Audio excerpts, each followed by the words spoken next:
नाम तेरा मेरे लबों पर आया था, हो नाम तेरा मेरे लबों पर आया था, हो मैंने बहाने से तुम्हें बुलाया था, झूम कर आ गया सावन, मैं क्या करूं। तिनक दिंदा आहा आहा आहा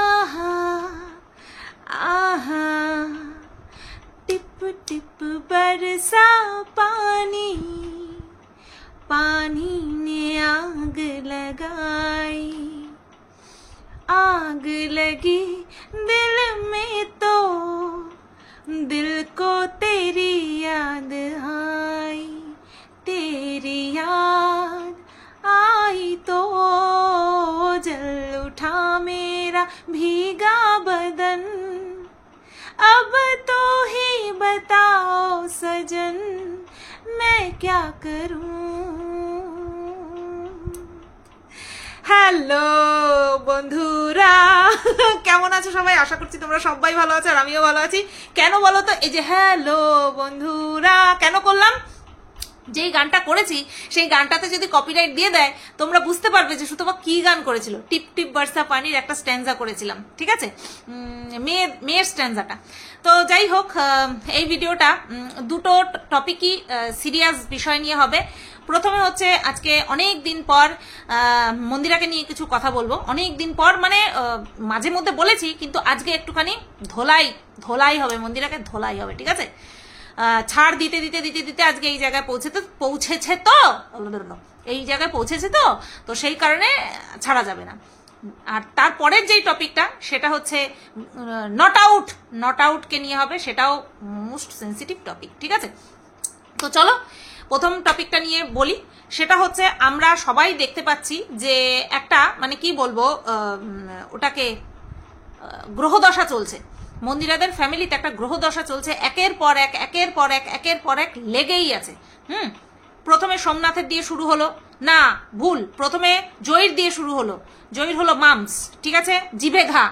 তারপরে হলো সোমনাথের জ্বর, তারপরে হলো সোমনাথের পেটের প্রবলেম, তারপরে হলো মন্দিরাকে ধরলো। মানে একের পর এক লেগেই রয়েছে।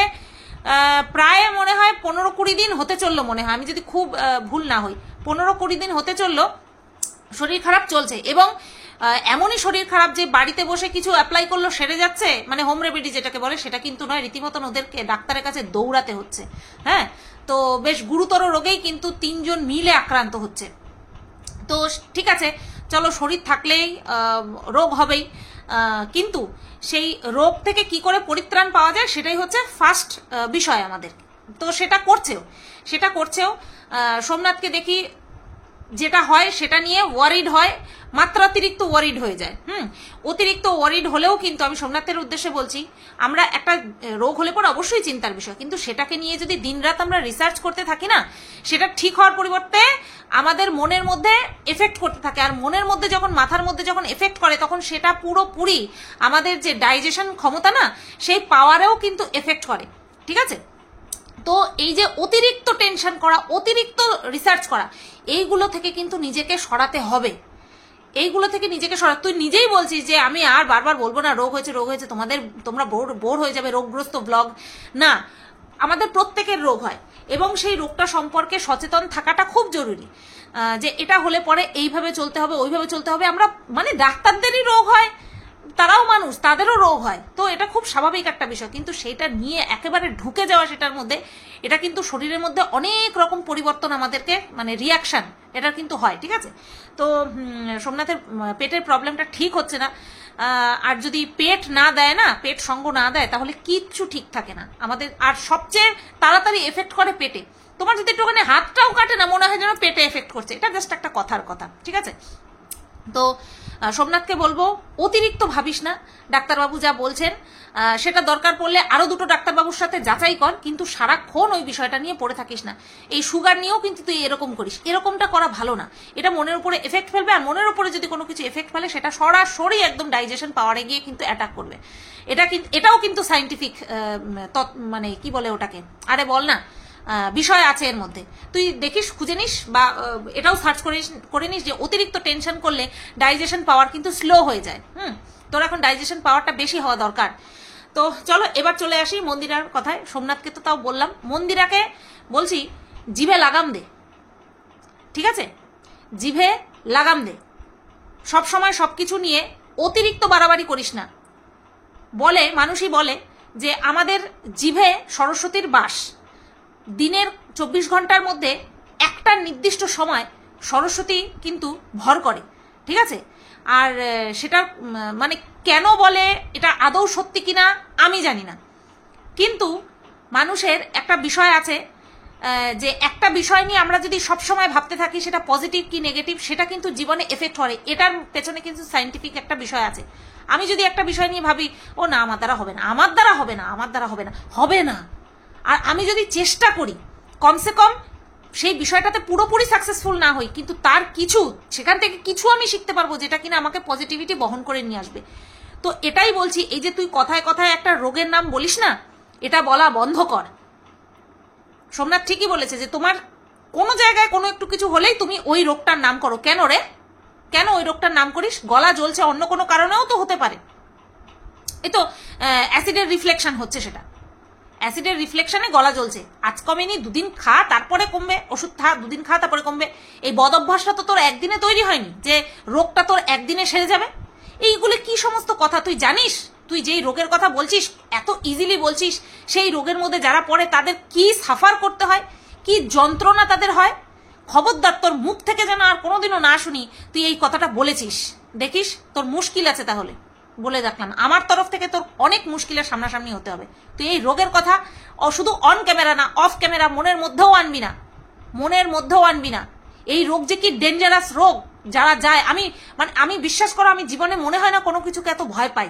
আমি এই ওয়ার্ডটাই উচ্চারণ করতে চাই না, ও যেটা বললো আমি ওই ওয়ার্ডটাই উচ্চারণ করতে চাই না। ওটা একটা মারণ রোগ, আর যারা বাঁচে তারাও দগ্ধে দগ্ধে বাঁচে। ওর সঙ্গে ফাইট করে যারা বেরিয়ে এসছে তারা বলতে হয় মৃত্যুর মুখ থেকে বেরিয়ে এসছে। সুতরাং এই শব্দটা নিয়ে একটুও মজা করবি না, বলে দিলাম। মজাও করবি না, আর মনের মধ্যেও আনবি না। আমি জানি তুই মজা করে বলিসনি, হয়তো চিন্তা হচ্ছে, কিন্তু এরকম চিন্তা আনবি না। সবসময় পজিটিভিটি রাখবি, সুস্থ হয়ে যাবো। কি হয়েছে? সুস্থ হয়ে যাবো। ডাক্তারবাবু যেভাবে বলছে সেভাবে চলি।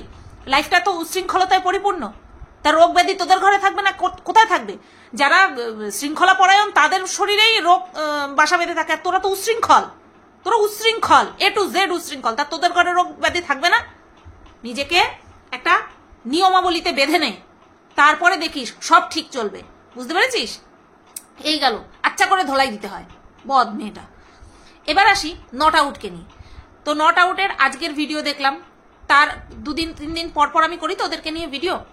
প্রথম যে বিষয়টা দেখেছিলাম সেটা হচ্ছে ওদের বাড়ির যে পোষ্যটা আছে, সেই পোষ্যটা ওদের বাড়ির বাচ্চার আর কি হাতে দাঁত লেগেছে, ফুটো হয়ে গেছে, নরম চামড়া তো ফুটো হয়ে গেছে। তো এটা নিয়ে অনেকেই বলেছে যে ওকে একটুখানি ম্যানার্স শেখাও, অবলা জীবটার সঙ্গে এত মানে মানে কি বলে ওটাকে অত্যাচার করে। বাচ্চা তো বোঝে না, কিন্তু বড়রা তো বুঝতে পারে। তো সে তাতে করে কিন্তু ওদেরও একটা ধৈর্যের বাঁধ থাকে, ওরাও কিন্তু উল্টে অ্যাটাক করবে, ওরা কিন্তু বুঝতে পারবে না, ঠিক আছে? তো এটা নিয়ে দেখলাম অনেক, হ্যাঁ একটুখানি কেয়ার করা উচিত, কারণ আখেরে ক্ষতি কিন্তু দুজনেরই হবে, দুটোই ওদেরই বাচ্চা, পোষ্যটাও ওদের বাচ্চা আর বায়োলজিক্যাল বাচ্চাটাও ওদের বাচ্চা। তো সেক্ষেত্রে ক্ষতি দুজনেরই হবে। তো সেক্ষেত্রে একটু কেয়ারফুল হওয়া উচিত, বাচ্চাটাকে শেখানো উচিত যে এইভাবে ওর উপরে ঝাঁপিয়ে পড়ে না, বা এইভাবে ওর সঙ্গে ওকে ট্রিট করতে নেই, তাহলে ও ব্যথা পাবে। এইটুকু বোঝালে পরে আশা করছি দুজনেরই ক্ষতি হওয়া থেকে দুজনের রক্ষা পাবে, তাই না? আচ্ছা, এইবার বাচ্চার বিষয় নিয়েই দুটো কথা আর কি। প্রথম যেটা বলবো সেটা হচ্ছে বাচ্চার বিষয় নিয়ে আরো একটা কথা আমার বলার আছে। হোলির সময় একটা ওই পথ চলতি যে পিচকারি টিচকারি বিক্রি করে না, তার কাছ থেকে এই নট আর কি, মানে মেয়েটি হচ্ছে পিচকারি কিনতে গেছিল, তো সে এতটাই মানে বাচাল বের হলো। বাচাল কথা অর্থ হচ্ছে মানে আক্ষরিক অর্থ হচ্ছে ভালোভাবে কথা চালতে পারে যে, কিন্তু আমরা চলতি ভাষায় বাচাল কথার অর্থ ব্যবহার করি যে অতিরিক্ত পরিমাণে বকবক করে। তো সেই পিচকারিওয়ালাটা অতিরিক্ত বকবক করছিল, নিলই না ওখান থেকে পিচকারি, নিলই না। তা একটু বলবো না, প্রচন্ড পরিমাণে অ্যাটিটিউড, দুজনেরই প্রচন্ড পরিমাণে অ্যাটিটিউড। আর এখন যেহেতু গোটা দুনিয়াটাই সোশ্যাল মিডিয়ার উপরে নির্ভরশীল, যারা একটু বুঝতে পারে, যারা একেবারে বুরবাক তাদের কথা বলছি না, যাদের একটু সেন্স আছে, তারা কিন্তু ক্যামেরা দেখলে এখন মানে বলে না একটা এক্সাইটেড ফিল করে, তারা এক্সাইটেড হয়ে যায় যে ক্যামেরা ধরছে মানেই ভাইরাল হওয়ার চান্স আছে, তাদের মাথার মধ্যে এটা খেলতে থাকে। তো ওই বেচারি যে বিক্রেতা ছিল, সেও কিন্তু সেটা ভেবেই ওই নটকে বারবার বলছিল, কিন্তু নট দেখলাম বিরক্ত হয়ে পিচকারি নিলই না, চলে আসলো। তা নিবি না যখন তাহলে দেখতে গেলি কেন, তাই না? নিবি না যখন দেখতে গেল কেন? এরকম ছোট ছোট অনেক বিষয় দেখেছি যেগুলো নিয়ে একটা ভিডিও আর করিনি, গোটা একটা ভিডিও করছি। ওই ছোট্ট একটা টপিক নিয়ে কোনো সময় ভিডিও হয় না। তো এবার আজকের ভিডিওতে যেটা হয়েছে সেটা হচ্ছে ওই যে অপারেশন হয়েছে, তো সেখানটায় রয়েছে আউট মানে ছেলেটি। তো ছেলেটি একটা কথা বলেছে যে বাচ্চাটি ক্যামেরা ধরে অর্থাৎ ভিডিও কল করেছিল, তো বাচ্চাটি কিছুতেই বাবার সাথে কথা বলেনি, মানে আউটের সাথে কিছুতেই কথা বলেনি, অভিমানবশত কথা বলেনি। বহুবার চেষ্টা করেছে কথা বলার, মাসি বারবার দেখাচ্ছিল, কিন্তু কিছুতেই কথা বলেনি। ওটা মাসি হয়তো, আই থিঙ্ক ওটা মাসিই হয়। তো এই বিষয়টা নিয়ে মানুষ কমেন্ট করেছে যে তোমার বাচ্চা তোমার সাথে ভিডিও কলে কথা বলেনি, আর সেটা তোমার ওয়াইফ ক্যাপচার করেনি, এটা আমাদেরকে বিশ্বাস করতে হবে। তো প্রথম কথা, এই বিষয়টা আমি যখন পুরো ডিটেলসে ভিডিওটা দেখলাম, যে আর কি কমেন্টটা করেছে, সে হয়তো ভিডিওটা ডিটেলসে পুরোটা দেখার আগেই কমেন্টটা করেছে। কেন বলছি, কারণ যখন মেয়েটি যখন সমস্ত কাজ সেরে বাড়িতে আসলো, এসে ঢুকেই কিন্তু এই কথাটা প্রথমে বলল যে তুমি নাকি পাপার সাথে কথা বলনি, মানে ও তখন বাইরে ছিল, সেই কারণেই বাবার সাথে যে কথা বলছে না, ছেলেটা যে বাবার সাথে কথা বলছে না, মানে বাচ্চা ছেলেটা যে বাবার সাথে কথা বলছে না, সেটা ক্যাপচার করতে পারেনি। তো পুরো ভিডিও দেখে তারপরে যদি কমেন্ট করা হয় তাহলে ভালো হয়। দেখো, কারোর দোষ নিয়ে বলবো, মানে যেটাকে নিয়ে আর কি সমালোচনা নেগেটিভ ওয়েতে করা যায়, মানে তাদের নেগেটিভিটিগুলোকে তুলে ধরা যায়, তাহলে তাদের পজিটিভিটিকেও তুলে ধরতে হয়, এটাই একটা সমালোচকের মানে কর্তব্য, ঠিক আছে? তো এটা আমার মনে হলো যে কমেন্টটা হয়তো হাড়বাড়িতে করে ফেলেছে, পুরো ভিডিওটা না দেখেই দেখলাম আমি যে মেয়েটি ভেতরে এসছে, ঘরে এসেই আগে এই কথাটাই বলেছে যে তুমি নাকি বাবার সাথে কথা বলেনি, অর্থাৎ সেই সময় উপস্থিত ছিল না, তাই ক্যাপচার করতে পারেনি। এইবার নেক্সট যেই কথাটা এই বিষয়টাকে নিয়েই বলেছে, সেটার সঙ্গে আমি সহমত। যে ছেলেটি যখন বলছিল, মানে আউট, সে যখন বলছিল যে এখন খুব মানে মিস করছি, এর আগেরবার যখন বেরিয়েছি তখন এত মিস করিনি, এখন খুব মিস করছি, ছেলের অভিমান হয়েছে, ছেলে আমার সাথে কথা বলছে না। তো এই বিষয়টাকে রিলেট করে সেই কমেন্টকর্তা কমেন্ট করেছে যে এই কথাটা ঠিক বিশ্বাসযোগ্য হলো না বা গ্রহণযোগ্য হলো না, বিশ্বাসযোগ্য নয়, গ্রহণযোগ্য হলো না। কি অর্থে গ্রহণযোগ্য হলো না? যে না, তোমরা তো বাড়িতে মানে তোমরা যদি নিজের জায়গাতে থাকো আর কি, তো ব্যাঙ্গালোর গেছে, ছেলেটি ব্যাঙ্গালোর গেছে তো অপারেশনের জন্য, তো সেই কারণে আর কি, যে তোমরা যদি বাড়িতেও থাকো তাহলেও তো তোমরা বাড়িতে বেশিক্ষণ থাকোই না, অর্থাৎ নিজেদের জায়গায় যদি থাকো, তোমরা তো কাজের সূত্রে বাইরেই থাকো, তাহলে তোমার ছেলের তো মানে অভ্যাস হয়ে গেছে, তোমাদেরকে না দেখে দেখে থাকতে। হ্যাঁ, কিন্তু ছেলেটি কিন্তু এখন যথেষ্ট বড় হয়েছে, মানে বাচ্চা ছেলেটি যথেষ্ট বড় হয়েছে, সে কিন্তু দেখেছে যে বাবা কিন্তু গেছে, আর কিন্তু এখনো পর্যন্ত আসেনি। কলিং বেল বাজলে পরেই, ডোর বেল বাজলে পরেই বাচ্চাটা ভাবছে যে বাবা চলে এসছে। তো যাই হোক, এই দিকটা যে কমেন্ট করেছে, কমেন্টকর্তার দিক থেকেও সে ঠিক, আবার যে বাবা হিসেবে বলছে, আউট যে বাবা হিসেবে বলছে, সেও কিন্তু ঠিক আছে। তো এক্ষেত্রে কিছু বলার নেই। এইবার আমি যেটা নিয়ে বাচ্চার বিষয়টা নিয়ে আজকে পুরোটা বললাম, নট আউট চ্যানেলকে নিয়ে যেটা বললাম সেটা পুরো বাচ্চার বিষয়টাকে নিয়ে বললাম। এবার যেই দিকটা কমেন্ডেবল জব এখনো পর্যন্ত করছে, সেটা নট মানে মেয়েটি কিন্তু বলেছে আজকে, এবং সেই বিষয়টা কিন্তু আমি নোটিশ করলাম, সবসময় তোদের ভিডিও দেখা হয় না তার জন্য। আর এই বিষয়টা এতটা কমন হয়ে গেছে না, যে আনকমন বিষয়টা ঝট করে চোখে পড়েনি। সেটা কি? সেটা হলো এখনকার দিনে আমরা যারা ব্লগিং করছে এবং যাদের যাদের আমরা দেখি ম্যাক্সিমাম আমরা কি দেখতে পাই, ছোট ছোট বাচ্চাদের হাতে ফোন রয়েছে, ঠিক আছে, অ্যান্ড্রয়েড ফোন রয়েছে। তারা খাওয়ার সময় বলো বা অবসর টাইমে বলো, অবসর সময়ে বলো, তারা কিন্তু ফোন ঘাটছে। বাবা মায়ের ফোন, বড়দের ফোন ঘাটছে, তারপরে আর নতুবা টিভিতে কার্টুন দেখছে। তো এই নট আউট ফ্যামিলির যে ছোট্ট বাচ্চাটা আছে তার বিষয়ে ওর মা বলছে যে এখনো পর্যন্ত ফোনের অ্যাডিকশন হয়নি, বা ফোন বা টিভি এই কোনো কিছু নিয়েই ওর ন্যাক নেই। যখনই সময় পায় তখনই কিন্তু বই খাতা নিয়ে ঘোরে। এটা কিন্তু অবশ্যই এই 2025 সালে দাঁড়িয়ে এটা কিন্তু হ্যাটস অফ করার মতন বিষয়। সবসময় যে আমরা নেগেটিভ বিষয়গুলো তুলে ধরবো এরকমটা কিন্তু নয়। তো এটা একটা বড় পজিটিভ দিক অবশ্যই। এখনকার যুগে দাঁড়িয়ে এত মানে বড় লোক যারা কিনা মানে কি বলবো ফোনের ছড়াছড়ি, ফোনের শোরুমই খুলতে পারে, তাই না? তো সেইখানটায় বাচ্চাটার আর কি ফোনের উপরে ন্যাক নেই, এটা কিন্তু একটা দারুণ দিক, যেটা কিনা এখনকার দিনে প্রায় দেখাই যায় না। যারা ব্লগিং করছে তাদের তো মানে আমরা দেখতে পাই, বাদ বাকি যারা ব্লগিং করে না অফ ক্যামেরা তাদের ঘরেও কিন্তু সেম বিষয়, ফোন। এখন তো টিভিও বন্ধ হয়ে গেছে, এখন ফোন, একেবারে হাতের মধ্যে ফোন, একেবারে চোখের কাছে ফোন। তো এই বিষয়টা আমি লক্ষ্য করে তারপরে ডিসাইড করলাম যে হ্যাঁ, আজকে তাহলে নট আউটকে নিয়ে একটা ভিডিও করা যেতেই পারে। এত একটা দৃষ্টান্তমূলক বিষয় যদি তুলে না ধরি তাহলে অ্যাজ এ সমালোচক পরিপূর্ণতা পাবো না।